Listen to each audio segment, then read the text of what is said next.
Binding energy क्या होती है ये जानते हैं। बाइंडिंग एनर्जी क्या डेफिनेशन है इसकी? ये वो एनर्जी होती है जो न्यूक्लियस को दे दिया जाए। तो भाई ये न्यूक्लियस है, न्यूक्लियस को हमने एनर्जी दे दी, एनर्जी दे दी। तो इस एनर्जी को जैसे ही न्यूक्लियस में दिया तो हमको मिल जाते हैं फ्री न्यूक्लियॉन्स, हमको मिल जाते हैं फ्री न्यूक्लियॉन्स। तो बाइंडिंग एनर्जी वो एनर्जी अमाउंट है जो किसी न्यूक्लियस को दे देने से न्यूक्लियस किस में बदल जाता है? फ्री न्यूक्लियॉन्स में। यानी कुल मिलाकर के आप इसको ये भी कह सकते हो, इसका ना न्यूक्लियस ब्रेक हो जाता है। यस, तो न्यूक्लियस है वो क्या हो जाएगा? ब्रेक हो जाएगा। तो यहां से और आगे मूव करते हैं, ध्यान देना, अभी लिखने वाला काम नहीं। न्यूक्लियस है, न्यूक्लियस है मतलब न्यूक्लियस का तो मास भी होता है भाई। तो यहां पर न्यूक्लियस का मास है कैपिटल एम। तो यार ये जो न्यूक्लियस है ना उसके पास एनर्जी है भाई। अगर न्यूक्लियस के पास मास है तो इसका मतलब है न्यूक्लियस के पास क्या है? एनर्जी। और कौन सी एनर्जी है? Rest mass energy. क्योंकि इस चैप्टर की बिगिनिंग में ही मैंने बता दिया था मास मतलब क्या? एनर्जी। भाई आप देखो ना इस वाली इक्वेशंस में ये एनर्जी टर्म है, तो हम चाहते हैं ये ब्रैकेट भी किस में बदल जाए? एनर्जी में बदल जाए, हम ये चाहते हैं। तो कैसे बदलेगा? Mass into C square. तो यहां पर हो गया मास और साथ में सी स्क्वायर प्लस का एनर्जी। इस एनर्जी का नाम है बाइंडिंग एनर्जी। बाइंडिंग एनर्जी, ध्यान देना, फ्री न्यूक्लियॉन्स। भाई ये एनर्जी है, इस वाले टर्म को हमने एनर्जी में बदल दिया है, तो इसको भी किस में बदल दें? एनर्जी में। तो फ्री न्यूक्लियॉन्स का मास कितना है? फ्री न्यूक्लियॉन्स का मास है Z M P plus A minus Z M N. ये तुम्हारे फ्री न्यूक्लियॉन्स का मास है। इसको अगर एनर्जी में बदलना है तो क्या कर दिया जाए? सी स्क्वायर। ठीक है, क्लियर ये बात? डेफिनेशन में एक बार फिर से सुना देता हूं, भी लिख लेंगे। Binding energy is energy which given to the nucleus and after it we have a free nucleons. ये होती है बाइंडिंग एनर्जी। तो जो डेफिनेशन मैंने कही है उसी को इक्वेशन फॉर्म में कन्वर्ट कर रहे हैं। और आगे चलते हैं। M into C square plus का BE, BE for binding energy, ये हो गया जेड एम पी। ये वाली बात सबको समझ में आ गई थी ना कि न्यूक्लियॉन्स का मतलब हो गया जेड प्रोटॉन्स और कैपिटल एन न्यूट्रॉन्स। और कैपिटल एन न्यूट्रॉन्स मतलब ए माइनस जेड न्यूट्रॉन्स। तो जेड प्रोटॉन्स का मास जेड एम पी और इनका ए माइनस जेड एम एन। अभी थोड़ी देर पहले काम किया इस पर हम लोगों ने। तो ये आ गया ए माइनस जेड साथ में एम एन और ये सी स्क्वायर ये आ गया। बाइंडिंग एनर्जी की वैल्यू आ गई जेड एम पी प्लस का A minus Z M N into में सी स्क्वायर माइनस का capital M into C square, capital M into C square. Binding energy is equal to Z M P A minus Z M N minus का capital M साथ में C square. ठीक है, ये बोलो यार। यहां पर कैपिटल एम है क्या? न्यूक्लियस का मास। ठीक है ना? तो जरा ध्यान देना, कैपिटल एम को थोड़ा सा चेंज करते हैं। अब capital M is a nucleus का मास, न्यूक्लियस का मास। एटम का मास कैसे निकलेगा भाई? तो एटम का मास बराबर होगा न्यूक्लियस का मास, न्यूक्लियस का मास प्लस इलेक्ट्रॉन्स का मास, ये एटम का मास होगा। तो एटम का मास है कैपिटल एम और एटम। न्यूक्लियस का मास हम लोग अपना कैपिटल एम वाला विजन लेके ही आगे बढ़ रहे हैं। और यहां पे इलेक्ट्रॉन का मास कितना होगा भैया? इलेक्ट्रॉन्स का मास कितना होगा? तो मान लेते हैं कि एक इलेक्ट्रॉन का मास एम ही है और कितने इलेक्ट्रॉन होंगे? जेड। ये जेड लिया और इसको किया इग्नोर, इसको इग्नोर कर दिया। क्यों इग्नोर कर दिया? क्योंकि इलेक्ट्रॉन का मास क्या है 9.1 × 10⁻³ किलोग्राम।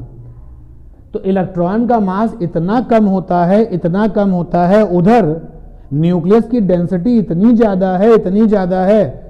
ये दोनों बातें हमको ये बताने की कोशिश कर रही हैं कि एक्चुअली जो एटम में मास है वो किसकी वजह से होता है, न्यूक्लियस की वजह से। वहां इलेक्ट्रॉनों का उतना बड़ा रोल नहीं है, या ये कह लो कि किसी एटम के मास में इलेक्ट्रॉनों के मास का इतना कम रोल है, इतना कम इंपॉर्टेंस है कि हमने उसको क्या किया, इग्नोर कर दिया। तो ध्यान देना, इग्नोर कर दिया इसको। और जैसे हमने इसको इग्नोर कर दिया तो capital M atom is equal to क्या आ गया, कैपिटल एम। तो न्यूमेरिकल करने के लिए हमारे पास में ये फार्मूला तो आ ही चुका है। यहां पे कैपिटल एम क्या है, न्यूक्लियस का मास है। लेकिन अगर किसी क्वेश्चन में आपको न्यूक्लियस का मास नहीं दिया जाता है तो उस सिचुएशन में न्यूक्लियस का मास किसके बराबर है, एटम के मास के बराबर है। तो कैपिटल एम एटम और साथ में ये आ गया c²। ठीक है, अगर आप देखें इस वाले ब्रैकेट को तो ये वाला जो ब्रैकेट है दैट इज मास डिफेक्ट मिला, तो डेल्टा एम इंटू c²। तो लीजिए आपके पास में न्यूमेरिकल करने के, बाइंडिंग एनर्जी के न्यूमेरिकल करने के अभी तक 3 तरीके हैं। अभी 1-2 तरीके और बनाएंगे। पहला तरीका तो ये है, अभी जब जगह स्पेस आएगा तब लिखेंगे इसको। फर्स्ट ये है, सेकंड ये और थर्ड ये है। सीधे सीधे मास डिफेक्ट पता हो तो ये, और अगर आपको न्यूक्लियस का मास नहीं दिया, बाकी सब दिया गया, एटम का मास दिया है तो ये, और अगर चीज़ें आपके अकॉर्डिंग चल रही हैं तो फिर ये। ठीक है, बाइंडिंग एनर्जी क्या होता है, डेफिनेशन एक बार फिर से, चलिए आप हेडिंग डालिए, उसको लिखिए। Binding energy,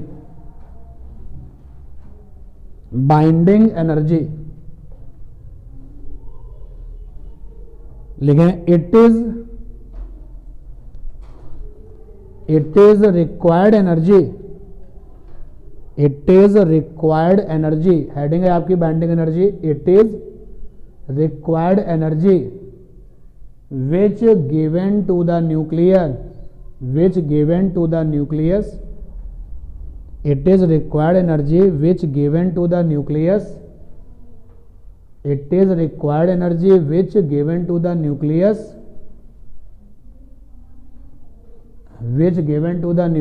comma free nucleons form,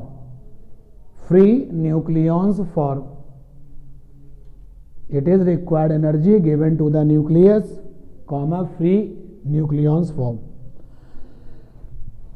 free nucleons form, आप ये भी कह सकते हो कि बाइंडिंग एनर्जी वो एनर्जी होती है जो किसी न्यूक्लियस को क्या कर देती है, तोड़ देती है, ब्रेक कर देती है। तो अगली लाइन पर लिखो, to destroy the nucleus, next line पर, फर्स्ट लाइन पर, to destroy the nucleus required energy, to destroy the nucleus required energy is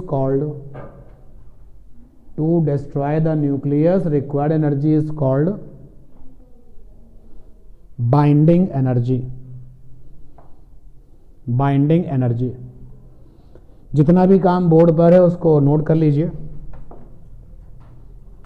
ये हेडिंग हम हटा दे रहे हैं और अब तक के आने वाले रिजल्ट हम यहाँ लिख दे रहे हैं।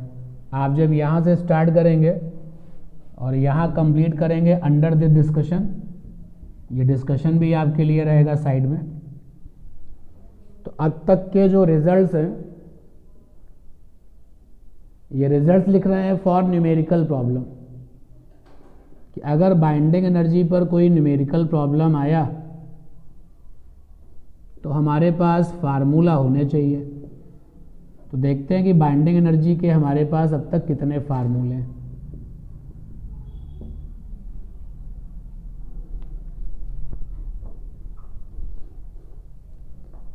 एक तरीका तो ये है भैया,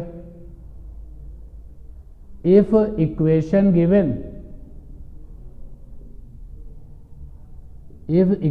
गिवन देन find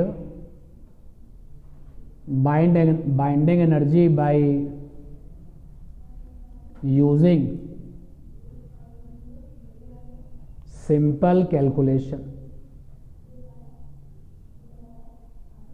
देखिए फर्स्ट पॉइंट पर हमने क्या लिखा है, न्यूमेरिकल आएगा तो और बेहतर तरीके से आपके सामने। जैसे कभी कभी क्या होगा, स्टॉप राइटिंग ध्यान दें, कभी कभी हमारे सामने कुछ ऐसा लिखा होगा ZXA plus energy is equal to, ऐसे कुछ लिखा होगा। तो इक्वेशंस दी जाएगी हमको, इक्वेशंस दी जाएगी। इक्वेशंस के इस तरफ जो लोग हैं उनका मैं मास देखूंगा, इक्वेशन के जो उस तरफ है मैं उनका मास देखूंगा, और दोनों के मास का जो डिफेक्ट है वो ले लूंगा। तो मास डिफेक्ट आ गया, फिर एनर्जी बराबर क्या, delta M into C square. लेकिन इक्वेशन देख करके हमको मास की कैलकुलेशन करनी पड़ेगी। सामने इक्वेशन होगी और कुछ नहीं कहेगा, कहेगा इस इक्वेशन को देखो और बाइंडिंग एनर्जी निकालो, जैसे मैंने यहां लिखा हुआ है। इस इक्वेशन को देखो और क्या निकालो, बाइंडिंग एनर्जी निकालो।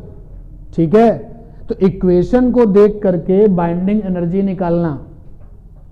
पॉइंट देखो, जब क्वेश्चंस मिलेंगे तो और आपको एग्जाम्पल दे करके भी बताएंगे कि इन equation, if equation given then find binding energy by using simple calculation, then we find binding energy by using simple calculation. Mass की कैलकुलेशन करते जाते हैं और फिर रिजल्ट को बाइंडिंग में कन्वर्ट कर देते हैं। सेकेंड नंबर देखो आपके पास बाइंडिंग एनर्जी का फार्मूला क्या आया, delta M into C square. And what is delta M, mass का डिफेक्ट। तीसरा देखिए आप, binding energy is equal to Z M P A minus Z M N minus का कैपिटल एम सी स्क्वायर। अब class में आप ये क्यों पूछोगे कि ये कैपिटल एम क्या है, जब से आज की क्लास स्टार्ट हुई कैपिटल एम क्या है, मास ऑफ न्यूक्लियस।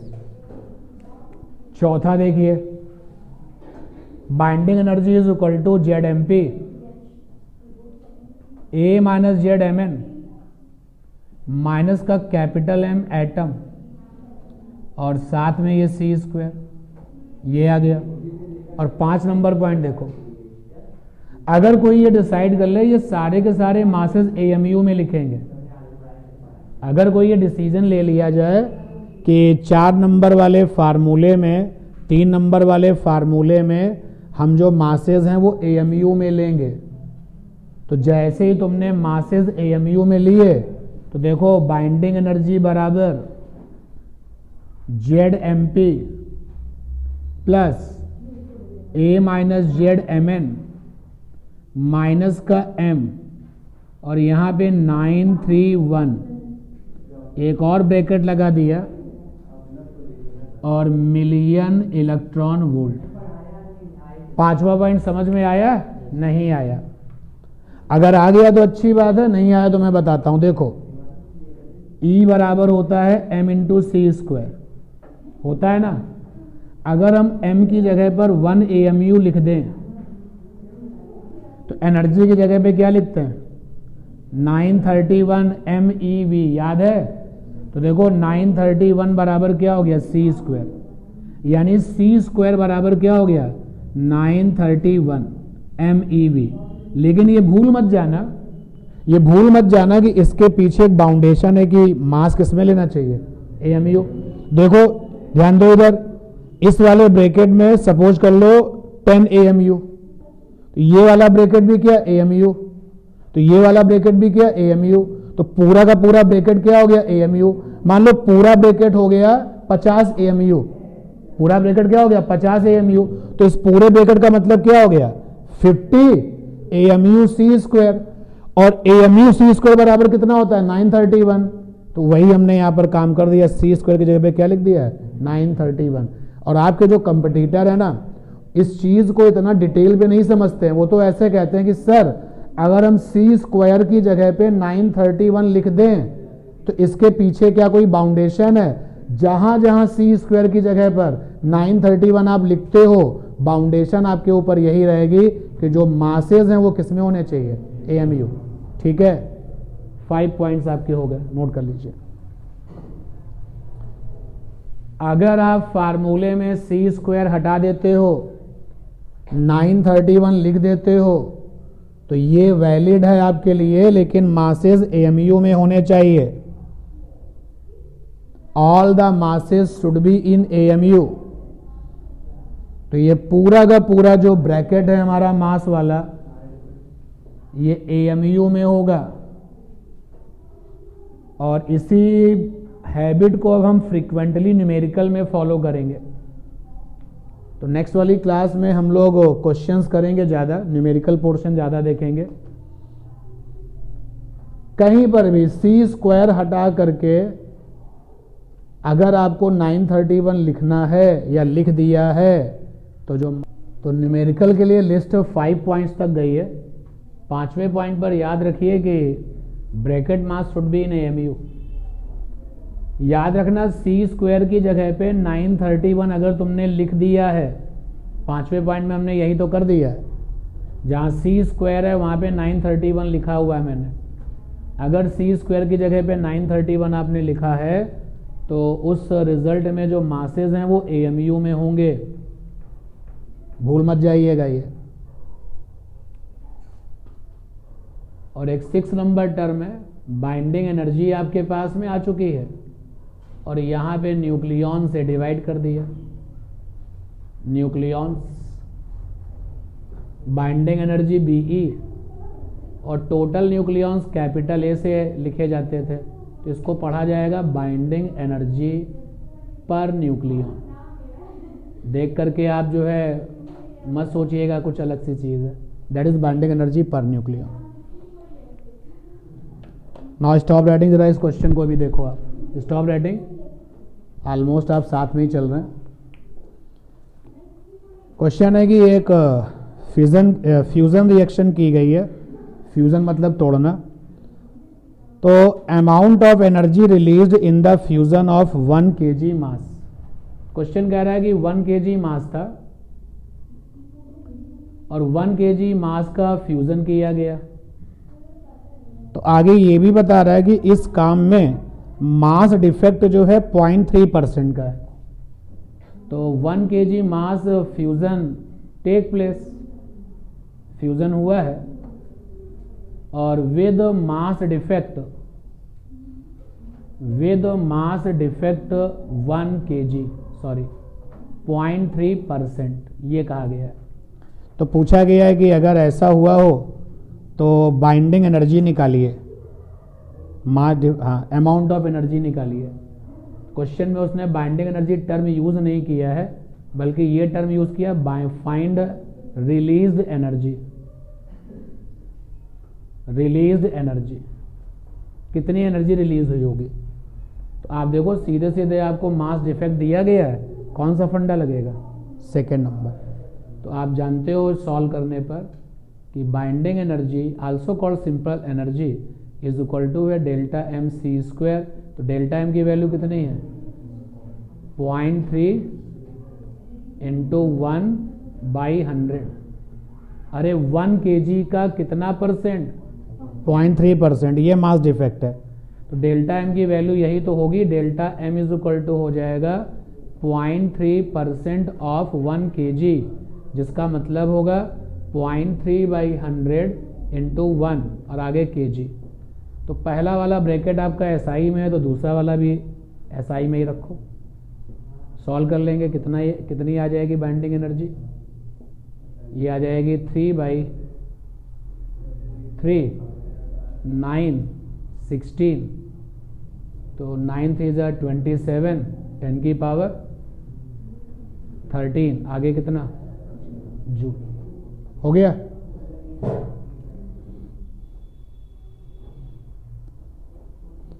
कह रहा है कि एक इलेक्ट्रॉन एनर्जी में कन्वर्ट हो गया, then what is the value of energy. Electron ही एनर्जी में कन्वर्ट हो गया, यानी पहले इलेक्ट्रॉन के पास मास था, फिर कन्वर्ट होने के बाद में मास क्या है, कुछ नहीं, क्योंकि एनर्जी बन चुका है। तो पहले मास अगर इलेक्ट्रॉन का आप कहते हो m था, तो बाद में कितना हो गया 0, तो मास डिफेक्ट कितना हो गया, m के ही बराबर हो गया ना। तो सीधे सीधे आपसे पूछ रहा है कि एनर्जी बताइए, तो एनर्जी बराबर क्या होगा, delta m into C square. और यहाँ पे डेल्टा एम क्या चीज़ है? इलेक्ट्रॉन का मास। और जब हम इलेक्ट्रॉन का मास लेकर के एनर्जी में बदलते तो कितना आता था? 511 किलो इलेक्ट्रॉन वोल्ट। ठीक है, नोट करिए, कुछ क्वेश्चन अभी और करते हैं। क्वेश्चन समझ लो, 2He4 plus 2He4 plus 2He4 is equal to 6C12, यानी कि 3 न्यूक्लियस आपस में मिला करके एक न्यूक्लियस बनाया जा रहा है।